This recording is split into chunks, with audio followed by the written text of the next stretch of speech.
नमस्कार मित्र, मैं दिव्यदर्शन पुरोहित गुरु दिव्यदर्शन से बोल रहा हूँ। वक्र गति, ये सुनते ही अच्छों के पसीने सूख जाते हैं, पांव थर थर कांपने लगते हैं, होठ सूखने लगते हैं और क्या मानो क्या गिर गया आसमान से। और हमारी राशि पर क्या असर होगी, हमारे जातक पर क्या असर होगी, हमारे जीवन पर क्या असर होगी, और डरने लगते हैं, पंडितों के चक्कर में फंस जाते हैं। मगर ऐसे डरने वाली कोई बात नहीं है, भगवान की बनाई हुई घटना है। आमतौर पर होता क्या है कि जो पृथ्वी के बाहर वाले प्लैनेट्स है, मंगल है, गुरु, शनि, यूरेनस, नेपच्यून वगैरह, वो ईस्टवर दिखा यानी पूर्व की ओर चलते हुए दिखाई देते हैं, पश्चिम से पूर्व की ओर चलते हुए दिखाई देते हैं। पीछे जो स्टार है उसके सापेक्ष वास्तव में हमको दिखते हैं पूर्व से पश्चिम की ओर जाते हैं, मगर एक्चुअल वो पश्चिम से पूर्व की ओर चलते हैं। मगर होता क्या है कि मान लो मैं आपको एक सामान्य उदाहरण पर समझाता हूँ कि दो कारें जा रही है। एक जो फास्ट कार चलती है उसमें हम बैठे हैं और स्लो कार हमसे आगे है, मगर हम फास्ट कार में चूंकि तो स्पीड से ऐसा एक समय आएगा कि स्लो कार के साथ में हो जाएगा, उस समय वो कार स्थिर हो जाएगी। तो उसी तरह के मंगल या गुरु प्लेनेट स्लो चल रहा था और पृथ्वी तेजी से जा रही थी, तो मंगल और गुरु के साथ में जब हो जाती है, शनि के साथ में, तो उस समय वो स्टेडी पॉइंट पर आ जाता है, वो स्थिर लगता है।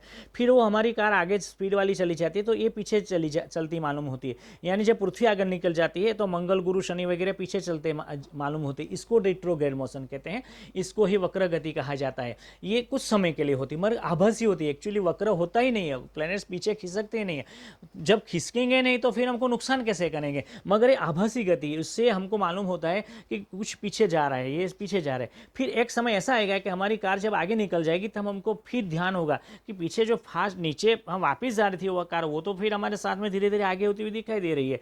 मतलब फिर ऐसा एक समय आएगा कि जब हम पृथ्वी जैसे ऐसे मुड़ेगी तब मंगल, गुरु, शनि वापस पूर्व की ओर गति करते हुए नजर आएंगे। तो रिट्रोग्रेड मोशन खत्म होकर फिर प्रोग्रेड मोशन शुरू हो जाएगी, यानी कि वक्र गति समाप्त हो जाएगी। तो 2-3-4 महीने तक होने वाली वक्र गति है, ये केवल और केवल प्लेनेटरी की मोशन की यानी ग्रहों की गति के कारण होती है। और भगवान की बनाई हुई ग्रह की दुनिया है, ब्रह्मांड भगवान का बना हुआ है, पूरा ब्रह्मांड भगवान घुमाते हैं। वो स्थिर नहीं, ईश्वर के सिवाय कुछ भी स्थिर नहीं है। ये बताता है ब्रह्मांड कि आप भी स्थिर मत रहो, बैठे मत रहो, हौसलों के साथ बुलंद करके उसको दौड़ते रहो, चलते रहो, जिंदगी को आगे बढ़ाते रहो।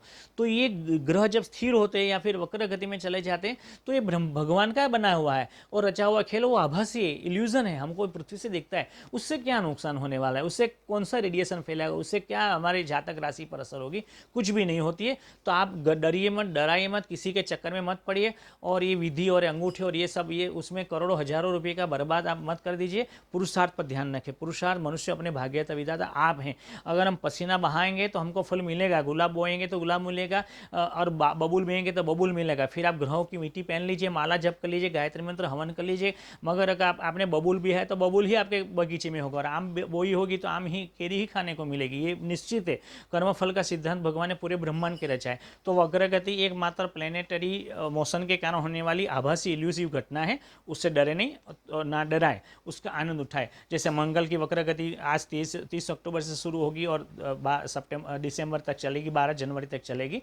तो उसमें 1 दिसंबर को मंगल सबसे नज़दीक आ जाएगा। ऐसी ऐसी अनोखी घटनाएं हमको जानने को मिलेगी। और विज्ञान की दृष्टि से, धर्म की दृष्टि से, वैज्ञानिक की दृष्टि से, बच्चों की दृष्टि से, किसी भी दृष्टि से आप देखें तो वो निरापद घटना है। उससे ना डरे ना डराए और उसका आनंद उठाए। वॉर की, क्लाइमेट चेंज की और महामारी की समाप्ति की प्रार्थना करें। सर्वे भवन्तु सुखिनः, सर्वे सन्तु निरामया। मैं दिव्यदर्शन पुरोहित गुरु दिव्यदर्शन से। नमस्कार मित्रों।